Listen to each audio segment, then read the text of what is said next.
Growing up, we were the embarrassing family. My parents had 7 children, but not because we're Roman Catholics, but because my parents are very bad at birth control. I am proud to say I'm one of the only planned babies. Most of my siblings were accidents, but my mother prefers to say surprises. Lovely euphemism. I have one sister who exists because my mother was told you can't get pregnant as long as you're breastfeeding. I have a brother who came to be because menopause is mysterious and unpredictable. We were a family of 9, and tranquility was never our strong suit. We feuded and told on one another and conspired together. We were a household of chaos, happy for sure, but very messy. One of the dearest texts we have from Paul was written to the church in Corinth. It was actually the second letter to Corinth, but we call it the first. The first letter didn't survive, and you already know that because you're brilliant seminarians. But Paul wrote letter number 2, which we call the first, because word had reached Paul that there were misunderstandings about the letter that didn't survive. And long story short, the church in Corinth was a mess. So Paul writes in his flowery beginning, I, Paul, apostle of the Lord, blah, blah, blah. To the saints in the church in Corinth, blah, blah, blah. Grace and peace to you, blah, blah, blah. And then Paul gets down to business. He writes, word has reached me from Chloe's house that there has been quarreling among you. So the Christians in Chloe's household were feuding tattletales, like my family.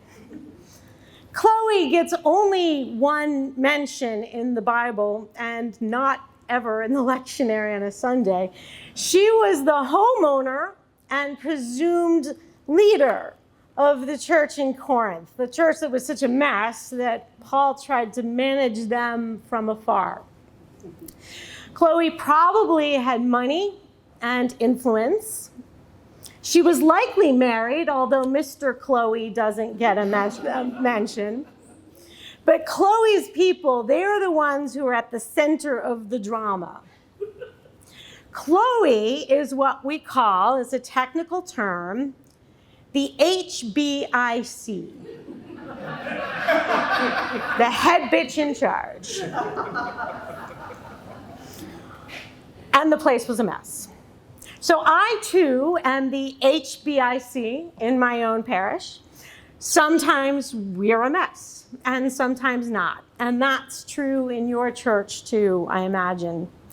In the portion of the letter we heard tonight, Paul is talking about preaching. He's talking about his own preaching, but I think he's also talking about Chloe's, and about mine, and about yours.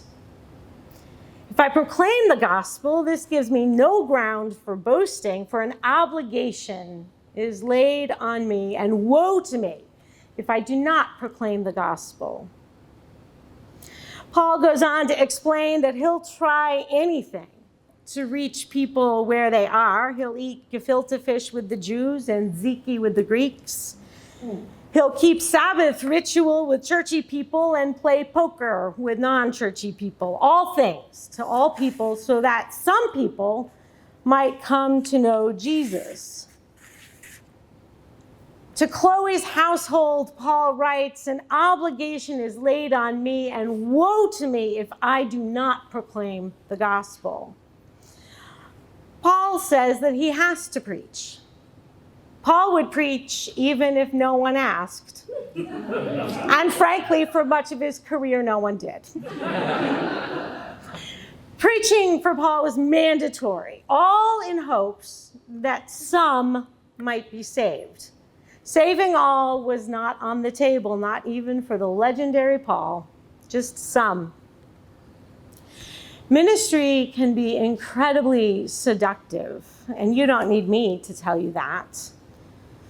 We're tempted to believe that if we can get this preaching thing just right, we'll save the church, maybe even the world. We mistake ourselves for Jesus, but that's not our job. The call of the preacher is to be with and for others.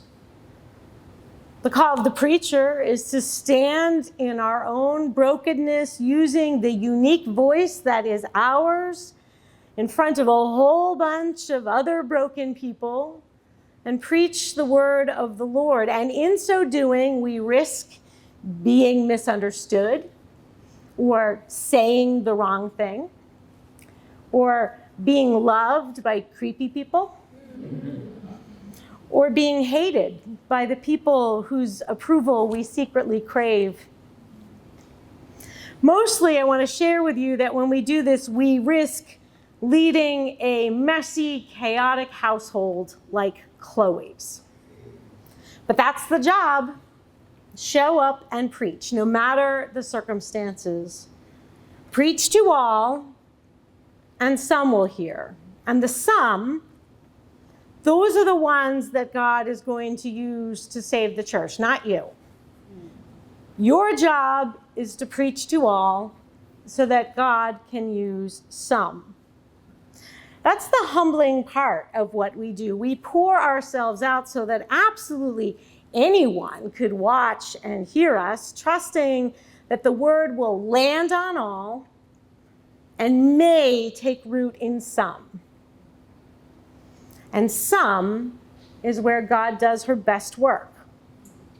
Some fishermen, some women in a cemetery at the break of dawn, some preachers in Virginia who boarded a plane on Memorial Day weekend.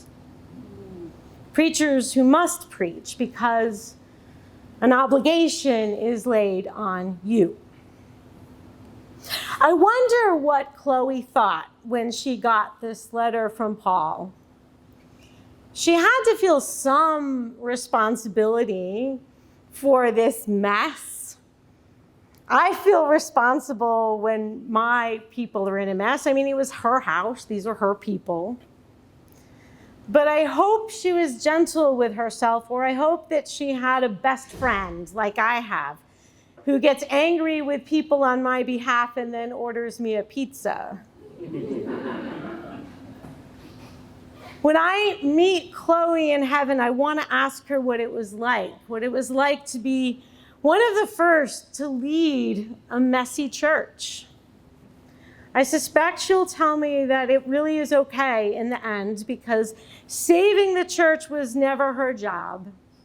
She had an obligation to share the gospel and to make space for people to hear it, and the rest was not up to her at all. A friend of mine in New Jersey, a nun, a sister of charity, has hidden abused women from perpetrators and undocumented people from ICE. She's ministered to the poorest of the poor, and she's also empowered well-resourced people to share. She says that she's not a preacher, which is absolute nonsense, but whatever. She proclaims the gospel wherever she goes.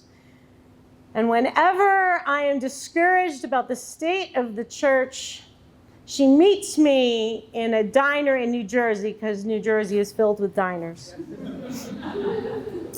And she reminds me that it's the people of God who save and carry the church, not the preachers, not the clergy, not even the holy religious like the sisters. It's the people of God, she says. They're the ones who save the church. She's the one who told me a story about a small village in communist China where the Sisters of Charity lived, a few of them anyway, during World War II. They cared for the sick, and they helped raise the babies, and they told stories of Jesus. A priest would occasionally come around and do his thing, but mostly it was too dangerous to have a priest around. An awful day came when the sisters were imprisoned by the government. They were incarcerated for years. But you know, the church was okay because the people of God carried the church. For years, there was not a priest for miles, and the nuns were behind bars, but the people of God were there. The people removed the consecrated Eucharist from the makeshift chapel that the nuns had created, and they took the Eucharist and they put it in a backpack, and they hung the backpack on the wall in a very innocuous place in the center of the village. It wasn't noteworthy in any way, so soldiers would walk on by all the time, ignoring it. The body of Christ hidden in plain sight. But daily, every day, for years, the people of God would walk by the backpack and touch it with their fingers. For decades, the entire village colluded to keep it safe. For decades, they kept the secret, drawing strength from the bread of heaven on which they could only feast through a backpack and with their fingertips. And when the village would get quiet at night, they would whisper to one another the stories the nuns had told them before the soldiers came. Stories of the God who cannot be contained and yet was contained in the body of the Virgin Mary and in the bodies of God's people, and occasionally even in backpacks. Years came and years went, and the soldiers never suspected a thing. And the entire village conspired to keep the church alive.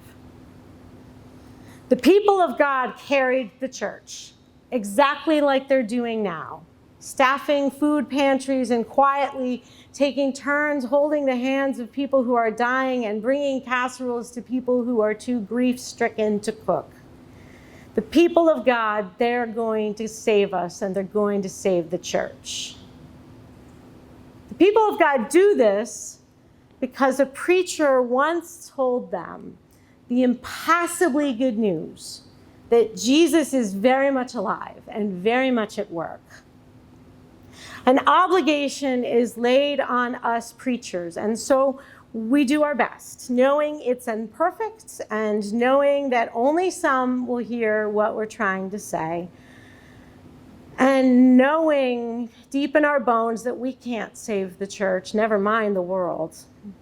But that's not our task anyway. That's the work of the whole people of God. I like to think that Chloe, no stranger to messes, is rooting for us this night and prays for us still.